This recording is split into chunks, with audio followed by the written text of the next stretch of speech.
பரமசிவன் பாத்திமா அப்படிங்கிற படத்தை பத்தி தான் நம்ம விமர்சனம் பண்ண போறோம். அந்த படம் வந்து பாத்தீங்க அப்படின்னா பல விஷயங்களை வந்து சாட்டை எடுத்து தோல் உரிச்ச மாதிரி சும்மா நச்சு நச்சு நச்சுன்னு ஒரு சில விஷயங்கள் வந்து பளிச்சு பளிச்சுன்னு சொல்லியிருக்காங்க. அவங்க மனசுக்குள்ள நினைச்ச விஷயம் என்ன அப்படின்னு பாத்தீங்க அப்படின்னா மதத்தை வந்து உருவாக்கணும், மதத்தை வந்து இன்னொருத்தர்கிட்ட கொண்டு போய் சேர்த்தணும் அப்படிங்கிறதுக்காக என்னெல்லாம் பண்றாங்க அப்படிங்கிறத தோல் உரிச்சிருக்காங்க. அதுல வந்து அவங்க வந்து கூடுதல் கவனம் வந்து செலுத்தியிருக்காங்க. படத்தோட இயக்குனர் வந்து பாத்தீங்க அப்படின்னா ஒரு கிறிஸ்டியன் மதத்தை வந்து எப்படி வந்து ஹிந்துஸ் கிட்ட வந்து கொண்டு வந்து அதை வந்து மத மாற்றம் செய்யறதுக்கு என்னெல்லாம் நடவடிக்கைகள்லாம் எடுக்கிறாங்க அப்படிங்கறதுல ரொம்ப கவனமா இருந்து அதற்கான திரைக்கதை வந்து நல்லா பண்ணியிருக்காரு. அந்த விஷயத்துல வந்து அவர் வந்து பாராட்டலாம். மற்றபடி கதை ஒண்ணுமே இல்லைங்க. படத்துல வந்து சொல்லிக்கிற மாதிரி பெரிய பெரிய விஷயங்கள்லாம் ஒண்ணுமே இல்லை.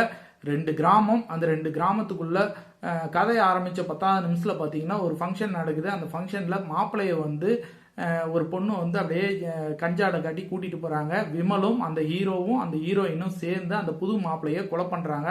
அதே மாதிரி இன்னொரு திருமணம் நடக்குது. அந்த திருமணத்திலையும் வந்து இன்னொரு தடவையும் ஒரு கொலை நடக்குது. இந்த கொலையை கண்டுபிடிக்க ஒரு போலீஸ் அதிகாரி வராரு.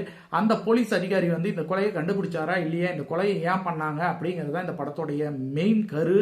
மற்றபடி இந்த படத்துல சொல்லும்படியாக ஒரு விஷயங்களும் இல்லை.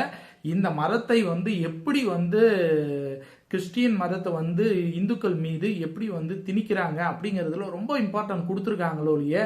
இந்த திரைக்கதையில வந்து அவங்க நிறைய மிஸ் அண்டர்ஸ்டாண்டிங், நிறைய புரிதல் இல்லாம ஒரு மாதிரி உப்புச்சப்பு இல்லாத ஒரு படத்தை வந்து எடுத்து வச்சிருக்காங்க. ஆனால் ஒரு சில விஷயங்கள் மட்டும்தான் இந்த படத்துல வந்து பாராட்டும்படியாக இருக்கு.